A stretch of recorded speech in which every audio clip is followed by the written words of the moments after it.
How's it going, everybody? My name is LeeWood, and I'm the discipleship pastor here at Immanuel Baptist Church. And you are catching us right now in week 3 of our storyline series, where we are walking through the storyline of the Old Testament. I'm recording this video because we have a guest speaker who is going to be preaching at our normally scheduled Equipping Institute time on Wednesday night. And so we're going to make sure we don't miss any material, and we're just going to walk through it this way. And so what I have here, I'm going to have the slides going to be displayed. And as always, you can find all of our previous series episodes that we have either on YouTube or audio only. You can find all those here as well. So let's just not waste any time. Let's dive right into it. So we are in week 3, and I want to recap where we were from last time, which is when we were in week 2, where we talked about essentially Abraham and his descendants all the way through the end of Genesis chapter 50. So basically we went from Genesis 12 all the way through Genesis 50. And I just want to highlight 2 big things that we talked about when we looked at Abraham and the covenant, and we looked at what God was actually doing in those times. One of those big things that we talked about was that God delights in reversals for his people. And we see that from Abram and Sarah were old and they couldn't have any children, and then they have children. We see that there is this upending of the natural order that we see where Ishmael and Esau were actually the firstborn sons to Abram and Isaac each. But then actually Isaac and then Jacob are the ones that actually become the leaders of the family. That even though that there was the firstborn son, the second-born was the one who takes over as the most dominant, the leader of that family. And so we see that there is this clear theme that God delights in this reversal for his people. And that also, when we talk about the covenant, one of the things we're really going to hit on that today is that the covenant is such a big deal that we should see that God is going to be faithful to his promises and to his covenant even when we are not. So even whenever we are faithless, God is faithful. So those are 2 big ideas that we saw from last week. If you got any questions, you can go back to last week or so and you can listen to those from there. All right. Where are we heading in this session? Basically, what I want to do is I want to talk about the structure of the Pentateuch. I want to talk about the first 5 books of the Bible. And so what first thing I'm going to do is give us like this orientation of the terms and how I'm going to use the terms for Pentateuch, Torah, Book of the Law, Book of Moses, Moses' writings, whatever. We'll talk about that here in just a bit. And then I really want to hit on the one overarching story that we're going to come back to over and over again. We talked in week 1 about there are some pretty key themes that are set in Genesis 1 through 11, and then there were some others that we see in Genesis 12 through 50. And now I want to take just one step back and look at all 5 books of the Torah and see, okay, can we draw a through line in these? Because if we can draw a through line just in the first 5 books, well, then maybe we can draw a through line through the rest of the Old Testament. And then we'll just end with some final thoughts, and we'll go from there. Yep. All right. So let's talk about this orientation of terms. I'm going to use multiple terms to describe the first 5 books of the Bible, and here are a couple of them. Number 1 is Pentateuch. The Pentateuch is a Greek word that just means 5 scrolls, and it just comes from these 2 Greek words, penta and tuxos. And pentateuxos is where that comes from, is just the first 5 scrolls or 5 books, right? So the first 5 books of the Bible are called the Pentateuch, right? I will refer to that. This is actually a term that got popularized in Alexandria by Hellenistic Jews and Hellenistic Greeks, people that as they were in Alexandria, you think of the Library of Alexandria, there was this huge cultural center of learning that was there. This is where people, when they were doing real faithful study of the Old Testament, this was just a common term that they used, the Pentateuch, right? But this collection of works, the first 5 books of the Bible, are also known as the Torah, right? Or Torah. And this is just a Hebrew word that means these first 5 books, right? They don't mean literally 5 books, because that word Torah literally means law, or more importantly, or more closely, teaching or instruction. And I think that's really important for us to see, because whenever we talk about the teaching or instruction of the Bible, the first 5 books of the Bible, the books of Moses, the law, what we normally talk about as the law, that is actually what is setting forward for Jews. This is how you will learn how to relate to this God who has made a covenant with you, right? So this is Moses' attempt to teach the people how they are to interact with God, right? It makes sense. I think we kind of rob something from ourselves when we just translate Torah only as law, because whenever we think about Genesis and when we think about Numbers, there is a whole lot of other stuff that is actually in those books other than what we would just call law, whether it is the ritual sacrifices, whether it is purity laws, whether it is laws related to the priesthood. Like, there's a lot of that. Don't get me wrong. It's in Leviticus, and we're going to talk about that today. However, there's a whole lot more going on. And even thematically and literarily, there's a whole lot more going on that we should really see. And I think that what would help us is if we see that that word Torah does not just mean law. It means instruction or teaching as well. But all that being said, these first 5 books of the Bible are also just called the Law of Moses, the books of Moses, or the book of the law, right? So even though I just went on this bit about we shouldn't just call it the law, that is generally what it was referred to. And the reason for that is because laying underneath the meaning of the word law, we should read instruction or teaching, right? And specifically instruction or teaching as to how we are to relate to a holy God. Yeah? All right. There you have it. And then lastly, I just want to say that these first 5 books are the most important portion of the Hebrew canon. So when we talk about the Hebrew Bible, what it would be to have been a Hebrew or an Israelite living in the land, or later Jews who have returned from captivity in Babylon, like, this would have still been the most important collection of works that they had in their scripture, because it is the foundational element that actually shows them how they are to relate to this holy God. So if it's that important, then we should be able to see some things that are going to be critical moving forward for the rest of the scripture, right? We've talked about in our series on hermeneutics how the Old Testament was divided even in Jesus's day, and we talked about that was with the basically an acronym, the Tanakh, the Ta part, the Tanakh portions of Scripture. The Ta was Torah, right? That's where we should see that. The Nevi'im and the Ketuvim. You can go back and listen to our series on hermeneutics, and you can see how that is divided up. But the point that I want to make is it is critical for us to see how important those first 5 books are. Cool? All right, so now that we've talked about what those first 5 books are, and even the terms I'm going to use are going to be interchangeable between the Pentateuch and the Law or the Torah, I'm referencing the same 5 books, and those 5 books are Genesis, Exodus, Leviticus, Numbers, and then Deuteronomy. Okay, so we're all on the same page. What then is one of the overarching stories that we can draw, or one of the major themes that we can see over and over? All right, so let me just say it this way.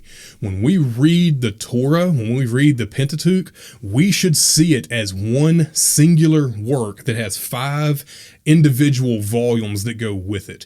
You can think about how Luke and Acts were both written by Luke in the New Testament, and they are actually 2 parts of one story, right? You've got part 1, which is the Gospel of Luke, and then you've got part 2, which is the Acts of the Apostles. But those are actually meant to be read in concert with one another. And the way that we think about this is that the first 5 books of the Bible, they actually flow one to another very seamlessly. And we'll see how that happens here in just a bit. But one of the cautions that I want to give us is, and I'm still in this phrase from Joe Garner, he says that we shouldn't atomize these books. We shouldn't look at Genesis as being this one weird collection of Genesis 1 through 11 that talks about creation, and then there's all this other stuff about the patriarchs, and those 2 are completely separate. And we shouldn't read Genesis separate from Deuteronomy, partly because the same guy wrote all 5 of those, right? Moses is the one who wrote all 5 of these, and my contention is that whenever Moses began penning Genesis, he had Deuteronomy in mind. Whenever we see Moses writing elements in Genesis, we have to keep in mind that he knows the rest of this story, and he's going to get to that point, right? He knows about what happens in Exodus. He knows about what happens in Numbers. He knows about the ceremonial law. And as he is writing these elements about Abraham, we need to keep that in mind, because he's going to bring that to a head later on. Okay, so we shouldn't atomize these books. We shouldn't separate them from their context. Yeah, the context of whatever it is you're reading in whatever chapter is going to fall within a narrative structure and a narrative context immediately around it. But the first big step back we take shouldn't just be, oh, the Old Testament. It actually should just be those first 5 books together. Okay? All right, so now that I've beat that horse sufficiently, how can we divide this collection of works? And I would contend that there's really only 2 big sections. And those 2 big sections are Genesis 1 through 11, and then Genesis 12 all the way through Deuteronomy 34, which is hard for us to hear whenever we see Genesis, Exodus, Leviticus, Numbers, and Deuteronomy. So you're telling me out of all of those books, the first 11 chapters are one section, and then the rest, everything else, something like 100 and whatever number of chapters we have, that is a completely different section that is meant to go together? And my answer is yes, right? We are going to keep coming back to one question and essentially one answer. So let's talk about what that one question is. And this is going to be the theme that we are going to draw for the rest of this session. Here's the question we keep coming back to. How can relationships be restored? That's it. How can relationship be restored? And here's what I mean by that. Whenever we look in Genesis chapters 1 and 2, we see relationship is going great. And then Genesis chapter 3, we have the fall. And now God is forced in this sense to take action to restore relationship with the creation that he has made, and for us as the created beings, those who bear God's image, we have broken relationships that we need to be restored in, right? And so the whole point here is that there is going to take, someone has to take action. Someone has to have the initiative to restore these relationships. And what's the answer to Babel? And when the tower, is being erected and God scatters the people, well, how are we going to have relationship with God? Here comes Abram, right? You see how that works? So the question that we're going to keep coming back to is, how can relationship be restored? And what my contention is that there is literally one answer and one answer only ever. And that answer is God's covenantal faithfulness. If God is faithful even when we are faithless, if that is true, then whenever we see God act in the Old Testament or when we see him act in the New Testament, we should see that he is acting out of faithfulness to us. And what he's trying to do is he is trying to get to this point where relationship can be restored and we can have not just this blessing, but we can actually receive the fulfillment of all the promises that he has made up until that point. So the question is, how can relationship be restored? And the answer is always only God's covenantal faithfulness. That is my contention.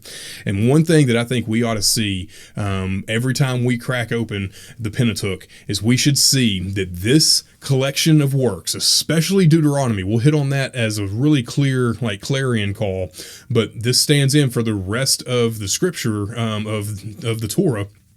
This work was written for people who were looking towards the fulfillment of God's promise to bless the nations, to bless the whole world through this one guy named Abram. So if you go back and listen to last week, and whenever we talk about the covenantal the Abrahamic covenant in Genesis chapters 12, 15, and 17, we'll see kind of smatterings of that throughout those 3 chapters. But in Genesis chapter 12, 1 through 3, one of the promises that God makes to Abram clearly is that the whole world is going to be blessed through him.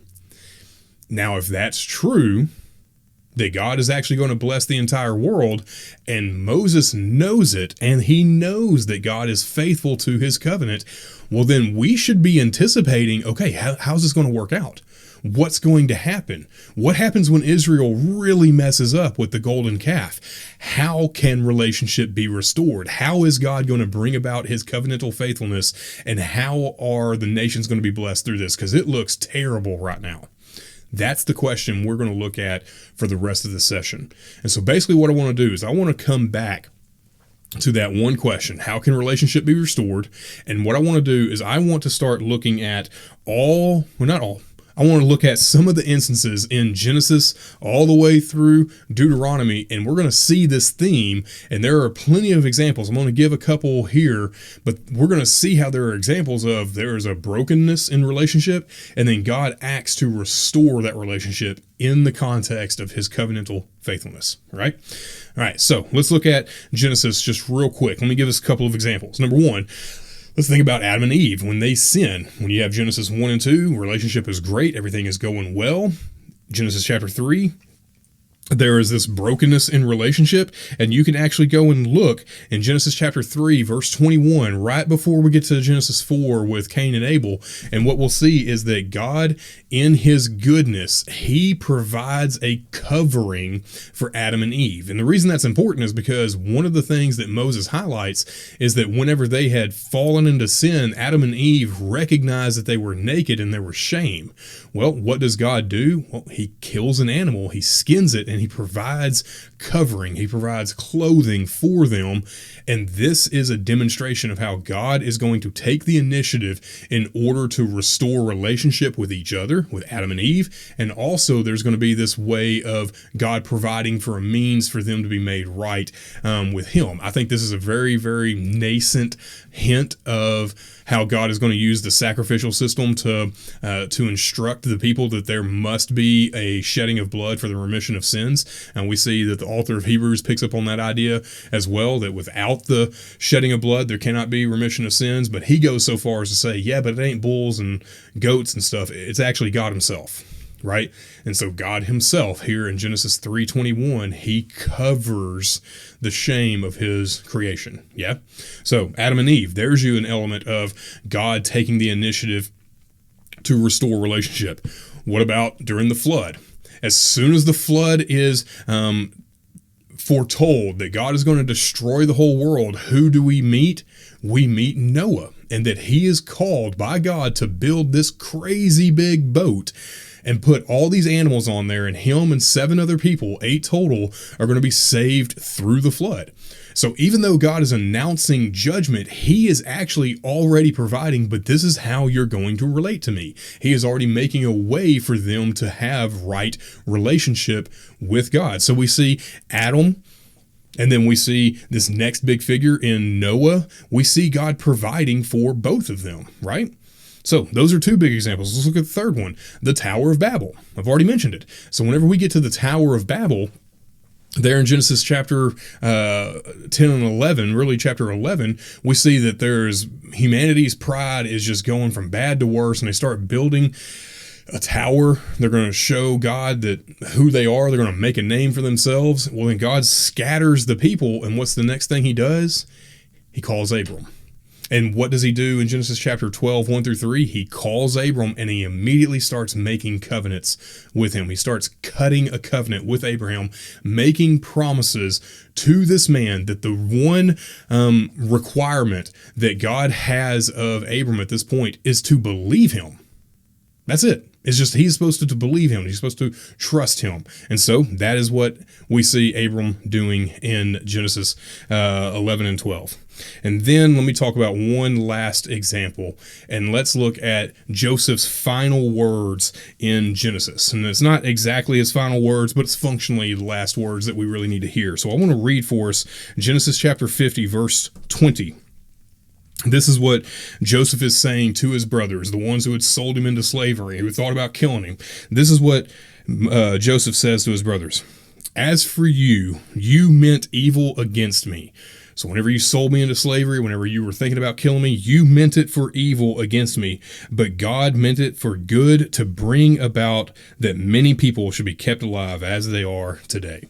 And this is at the very end of Genesis, whenever Joseph is rescuing his brothers. There's about 72 folks that come out of the land of Canaan that are in Jacob's family and Israel's family. And he saves all of them because he's the ruler of Egypt, essentially. And what he says is, hey, whatever it is that you meant for evil, God actually meant for good. Come now, right? You can see this theme of God wanting to restore relationship is going to work out even in dire circumstances when it looks like there's no way that God can actually do that. And here we see him actually stepping to the plate and doing that. And he does that through Joseph, and he saves him in Egypt. And then Joseph turns around and provides for his family, right?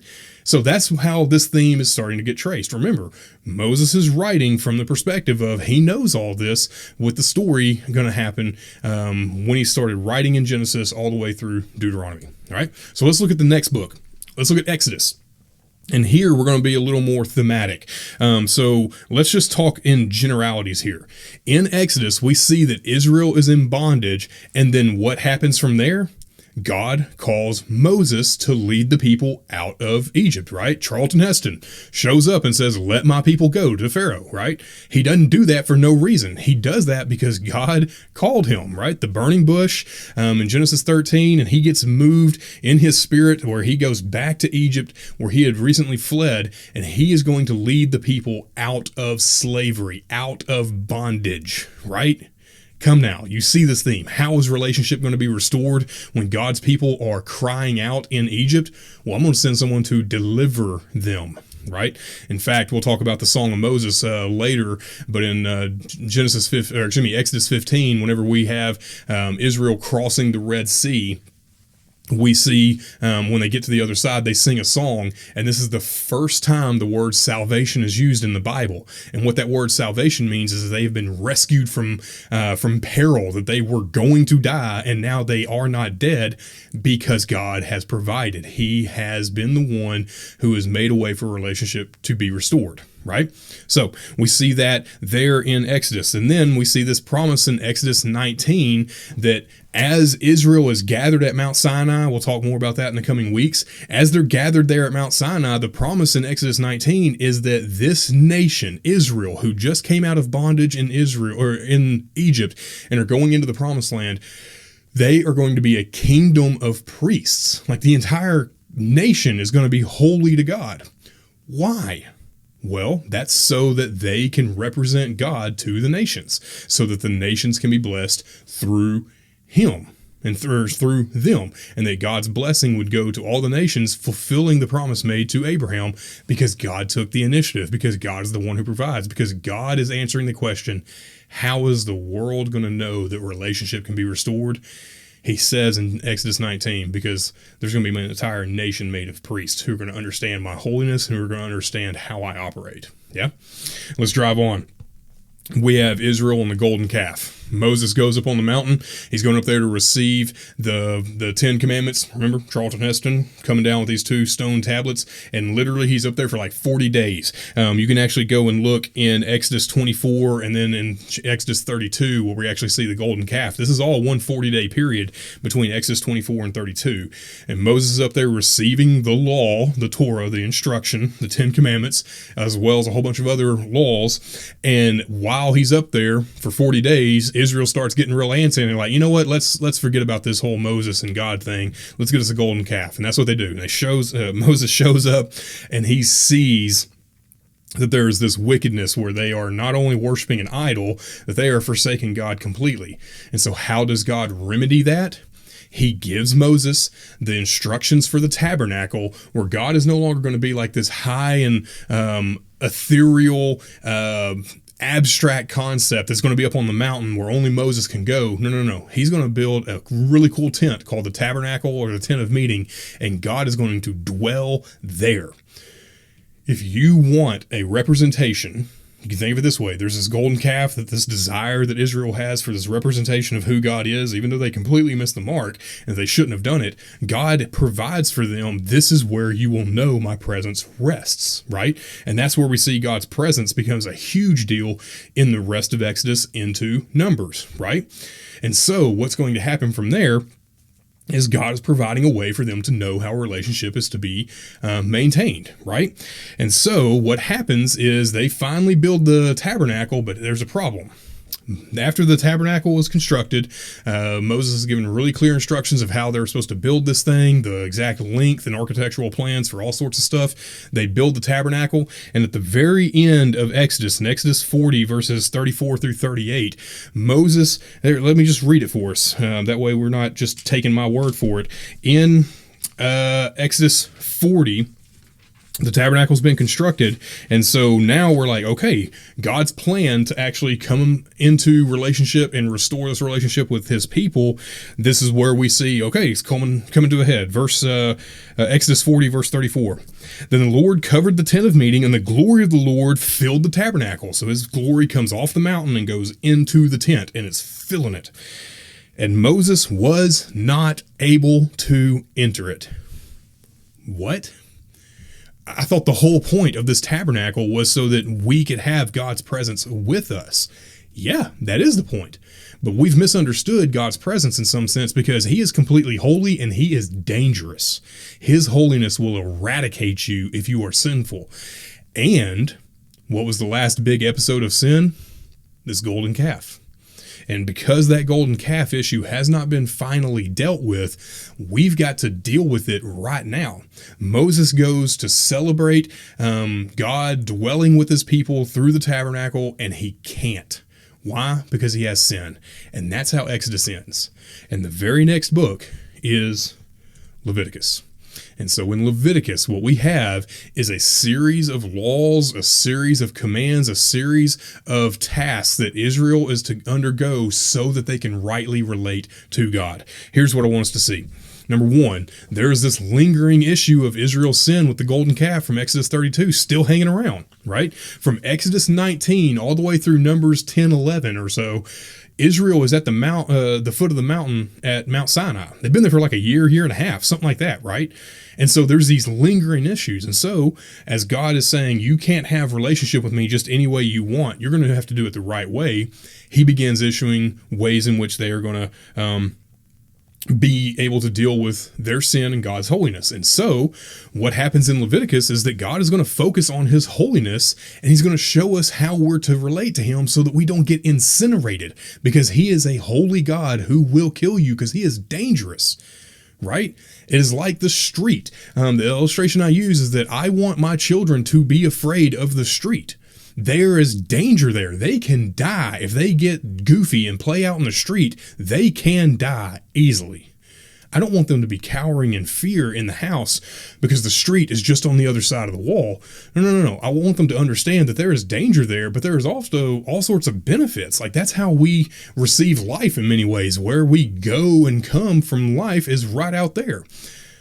God's like that. And he says, look, if you're going to relate to me, you need to do it the right way, because I can kill you and I will kill you because of my holiness must eradicate sin, right? And so Leviticus is going to address those exact things. And so here's what I want you to see.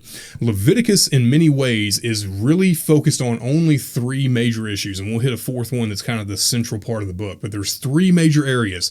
There's these rituals. Think about it like the sacrifices and the celebrations, the feast days they have. They focus on the priesthood, the people who are going to relate from the people to God and intercede for them, and purity. These purity laws where there's all sorts of discussion about cleanliness and what makes someone clean or unclean, right? And so you can think about it this way, and this is actually taken from the Bible Project, just a screen grab from their graphic depiction. This is the book of Leviticus, right? There's 7 major sections, and each section is basically going to relate to one of these 3 areas of the ritual focus, the priesthood, and the purity laws, right? And so that's going to be where we're going to see these go in just a moment. But there in the middle, in chapters 16 and 17, we're going to see something else. And so Leviticus is focused on the ritual purity, the ritual laws, the priesthood, and purity. But then right there in the very middle, in chapters 16 and 17, is what we call the Day of Atonement, Yom Kippur, right? The Day of Atonement. And that is literally the center of the book, because what happens is the ritual elements of Leviticus are on the outside in those first and last chapters, and then you work your way inside to the priesthood, the purity laws, and then right in the middle is the Day of Atonement. So this is like a literary structure where Moses has woven into the fabric of Leviticus. This is how you are to relate to God and this is how big a deal he is. It leads to, there is one day where ultimately God is going to deal with the sin of Israel, and it's called Yom Kippur, the Day of Atonement, where there's these two goats. One is killed and its blood is sprinkled on the altar. And then the other one is the sins of the nation are confessed over this goat, and that goat is sent out into the wilderness to be consumed by whatever happens to it. That's what we call the scapegoat. That's the Day of Atonement. That is how Leviticus is drawing our attention to this question: how is relationship to be restored? Moses cannot go into the tent of meeting. He can't, until we have these ritual acts that are lined out, and there's obedience to that there's a priesthood established where people are going to be able to have intercession made for them between God and man, and that they must be pure. And ultimately that is seen in Yom Kippur with the Day of Atonement, right? And so where this ultimately leads us then is that Numbers opens with Moses in the tabernacle. So Leviticus kind of ends just kind of on a whimper. It seems weird. It has all these purity laws. There's a little bit of narrative stuff, but there's really not too much of narrative. It's really what we think about with Leviticus and why everyone kind of avoids it, frankly, in our Bible reading plans. But let me note for us in Numbers chapter 1, verse 1. This is what Moses writes for us. After writing about Leviticus and all the priesthood and all the rituals and all of the sacrifices and all the purity laws and Yom Kippur, he says this in Numbers chapter 1, verse 1. The Lord spoke to Moses in the wilderness of Sinai, so they haven't left Sinai yet, in the tent of meeting. There it is. It worked. It worked. God's plan, his great designs of how relationship is going to be restored, we have now seen that it works. God's covenantal faithfulness to Abram is still alive because God is still interacting with his people. Which brings us now to Numbers. Yeah? So, in the book of Numbers, first thing I want us to see is the rituals, the priesthood, and the purity laws. They worked. Because Moses wasn't able to enter the tent of the meeting at the end of Exodus, at the beginning of Leviticus, and then now at the beginning of Numbers, he's in the tent. So it worked. Here's the second thing. Israel eventually leaves Sinai after about a year and a half. They've been there for quite a while. They finally get going. So Numbers 10, they take off, right? And this is where the narrative starts picking up speed. I think a lot of folks have a big misconception about what Numbers is. We'll handle that later. Driving on. What happens is that they get going. Let's pick it up in Numbers chapter 10. They finally set out from Mount Sinai. Let's pick it up in verse 32 or verse 33. And so they set out from the mountain of the Lord 3 days' journey, and the ark of the covenant of the Lord went before them 3 days' journey to seek a resting place for them. And the cloud of the Lord was over them by day whenever they set out by the camp. Oh, that's nice. That's great. That's great. God's presence is with them. The covenant's leading them, or the ark of the covenant is leading them. And when it stops, God's presence stops. They set up camp around there and they camp out, and they've done that for 3 days. Pick it up in chapter 11, verse 1. And the people complained in the hearing of the Lord about their misfortunes. What? We have been at Sinai for a year and a half or so. We've received the covenant. We've seen how God has made a way for us to have a relationship with him through the Levitical law, the rituals, the priesthood, the purity laws, the Yom Kippur. That has made it so Moses can go in. They finally get fired up and they leave. They make it 3 days before they start complaining. But what does God do at the end of chapter 11? The thing they're complaining about is they don't have any meat. And this is in a really humorous, ironic kind of way. Go read Numbers chapter 11, verses 31 all the way through the end of the chapter. They were complaining about not having any meat. And so God gives them quail and basically makes them sick of it. Go read that narrative. But here's the point. God provides for them even in the middle of them making it, again, 3 days into the journey. Yeah? So he makes them 3 days. It makes it 3 days into the journey. They complain, but yet still God provides. He doesn't just incinerate them all, even though he could. He doesn't do that. The next thing we see is that fast forward much later into the story, which we will talk about whenever we get to October 4th is when we'll talk about Numbers especially. But we see even Moses messes up. And in his anger, he actually strikes a rock. Instead of speaking to it and having water come out of it, And you can see that narrative taking place in Numbers chapter 20. And as a result of that, Moses is disqualified from entering into the promised land. And so who gets to take his place? Joshua. Joshua is now going to be appointed as the new leader. He's the leader elect, but we've still got the rest of Deuteronomy, and we'll get to that here in just a bit about Joshua. But here's the point. If the problem is relationship has now been broken between God's people and himself, and that even Moses is like the best example, even he messes up, what are we going to do? We don't stand a chance. I want to give you Joshua. And that's what God does later in the narrative, right? And so here's the last thing. What Moses then sets out to do is he, at the very end of the book, and you can look in chapters 32 and then chapters 34 and 35 of Numbers, he's actually going to set the boundaries of the land that Israel is going to inherit. Even after all of this failure and all of this sin, Moses is still saying, no, but God's still going to provide. He's still faithful to his promise. You are going to take the land. Joshua's going to lead you in there. And when you get there, this is what your land is going to look like. Here's the allotments for each person, each tribe. Yeah. So even then, in the middle of their failure, that Moses can't go into the land himself, he is still saying, no, but God's going to be faithful. Yeah. Okay, that brings us to Deuteronomy. This is our last book, and then we'll have some final thoughts and we'll wrap it up. So let me just say it this way. Deuteronomy is essentially a series of large speeches or sermons from Moses. We actually see a chunk of more law that is recounted in the middle section, but at the very beginning and the very end, it's just this huge collection of Moses having a big speech. Well, the reason for that is because Moses is actually preparing a generation who had not been at Mount Sinai to receive the law, and now he's preparing them like, hey guys, this is what you're supposed to do. In fact, the words that we get for, or the reason we call this book Deuteronomy is because it comes from two Greek words, deuteros and nomos, and that means a second law. Nomos is just the word for law, and deutero or deuteros is just the word for two or second. And so what we have there is this is a second giving of the law. Well, why does there need to be a second giving of the law? Well, a whole generation is out dead in the wilderness, out there in the sand, right? And so now Moses has to prepare this nation, this generation who had not seen God's covenantal faithfulness at Mount Sinai or coming through the Red Sea, and he needs to prepare them. So he tells them their history, he recounts the law, he goes back over the purity, the ritual, and the priesthood laws, and he talks about Yom Kippur. Like all that is basically rehashed because he's preparing a second generation to go into the land. These are the ones who are now going to take over the land and fulfill God's promise because the previous generation disqualified themselves, right? So what we see there is Moses is preparing this new generation to occupy the land. And so what happens in Deuteronomy, in fact, I'm just going to turn there and look in Deuteronomy chapter 30, and I'm going to read from verses 15 through 30, because this kind of sums up the whole bit of what's going on in Deuteronomy.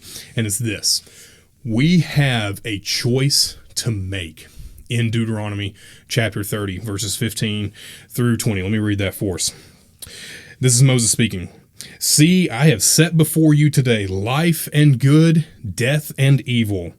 If you obey the commandments of the Lord your God that I command you today, by loving the Lord your God, by walking in his ways, and by keeping his commandments and his statutes and his rules, then you shall live and multiply, and the Lord your God will bless you in the land that you are entering to take possession of it. And then verse 17 on basically carries on that idea. But here's the point. Moses says we have a choice to make. However, I know y'all are going to mess it up. I know you're going to mess it up. Let's look there in verse 17. But if your hearts turn away, you will not hear, but you are drawn to worship other gods and serve them, I declare to you today that you shall surely perish. You shall not live in the land that you are going into the Jordan to enter into and possess it. And he basically says, guys, you have a choice. And that choice is going to lead you either to obedience or disobedience. And hear me clearly when I say this. Moses knows an exile is coming. He knows Babylon is coming. And the way he knows that is because he's seen Israel's track record so far. However, he also knows that God is good and gracious, because earlier in this chapter, God actually makes a promise that he will circumcise their hearts. Let's read Deuteronomy chapter 30, verse 6. And what Moses says there, and the Lord your God will circumcise your heart and the heart of your offspring, so that you will love the Lord your God with all your heart and with all your soul, and that you may live. And you can hear the echoes of what we call the Shema from Deuteronomy chapter 6, verses 4, 5, and 6. You can see that there's this call, this clarion call to hear, O Israel, the Lord your God is one. The Lord your God is singular. He is one. He is one being. And we are to love the Lord our God with all of our heart, mind, soul, right? And everything we got. And what Moses is saying is, you're going to be incapable of doing that unless God circumcises your heart. And he's calling all the way back to Genesis 17 with the literal physical circumcision that was given as a sign of the covenant to Abraham. And Moses says, actually, that's not good enough. Having a circumcision of your flesh and being marked out as someone who's received a promise is not enough, because you need to be made where you are capable of receiving the promise and being able to obey. To hear, to listen implies that we are to obey, and we should. And then our love that we have for God is what generates the motivation for us to obey.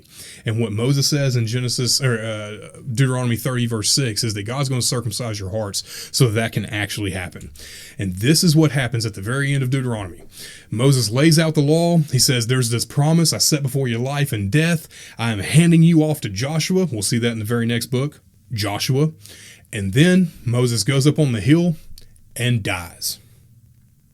And what happens is all the tension from Genesis until now, how is relationship going to be restored, is unresolved. Here's my point, is that Moses has been leading this people for however long, the last 40-something years. And he knows God is going to be faithful to his covenant. He knows that there's broken relationship. He knows they need to have their hearts circumcised, but he also knows there's going to be this future exile. And we're just left to say, okay, but did that fix it? Kind of. So here's where I want to bring us to the main point for everything that we've been saying this whole session.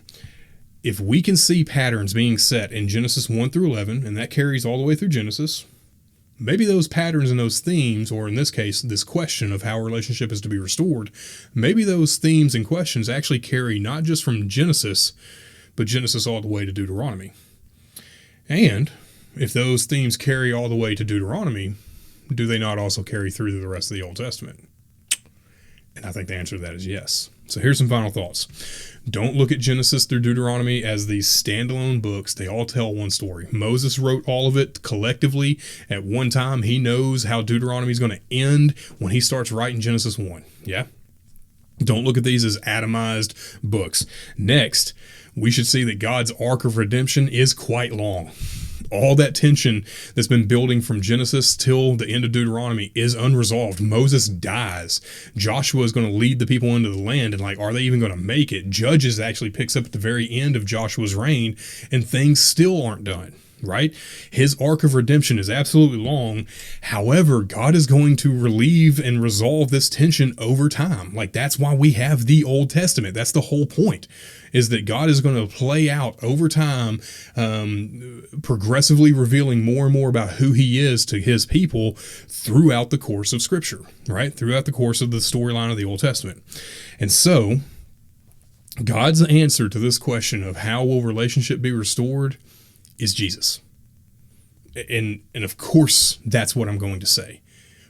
But don't just think of it as a really trite thing of well, yeah, of course, God's answer to the question of how is relationship going to be restored with him, Jesus, yeah, of course, that's what I'm supposed to say. But we need to see that tension has been building since Genesis.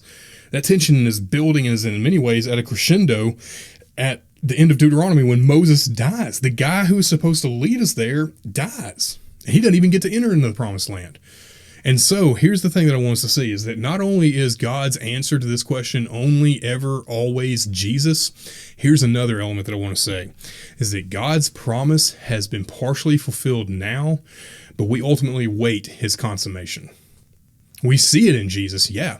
We absolutely see it in Jesus, but there is more to be done from here. And so That's where we are. We come back to this point of saying this is the storyline of what we see in Genesis all the way through Deuteronomy, is answering this one question: how will relationship be restored? And the answer is only, ever, always God's covenantal faithfulness. His faithfulness to his own promises is the only way that this relationship is going to be restored. And we see that ultimately in Jesus. But even as Christians on this side of the cross, and we recognize and see that Jesus has acted on our behalf and that we are to respond to that grace, we still know there's more to come. There's work for us to do here. We have a responsibility to share that story with other people, and we await the day whenever he is going to consummate the kingdom and he is going to come in glory, and he is ultimately going to bring about this restoration of relationship between God and his creation, right? We wait that day, and what we say along with our brother John in Revelation is that, come Lord quickly. Amen. Come Lord quickly. Please come quickly, because we are longing for that day. Yeah. So that's where we are. We've covered the structure of the Pentateuch, and we have hit basically the storyline of what's going to happen in those 5 books. And what we're going to do for the next couple of weeks is we're actually going to start following the storyline one more time. This is actually where we're heading over the next couple of weeks. We have hit weeks 1, 2, and 3. We've covered all the prehistory all the way to the structure of the Pentateuch. And so next session, we are going to hit Israel in bondage, and we're going to talk about Moses, but I'm also really wanting to take a dive into issues related to slavery. Like, what's the morality of slavery? How do we as Christians deal with that? We're going to talk about those things in the next session. So there it is. If you got any questions, you can reach out to me. We'll have the slides available online. We'll have those resources there. If you're listening to this on audio only, we'll have all the slides and resources. You can check it out on our website. If you got any questions, you can reach out to me. And I just want to end like I always do, just by saying, do good and don't sin.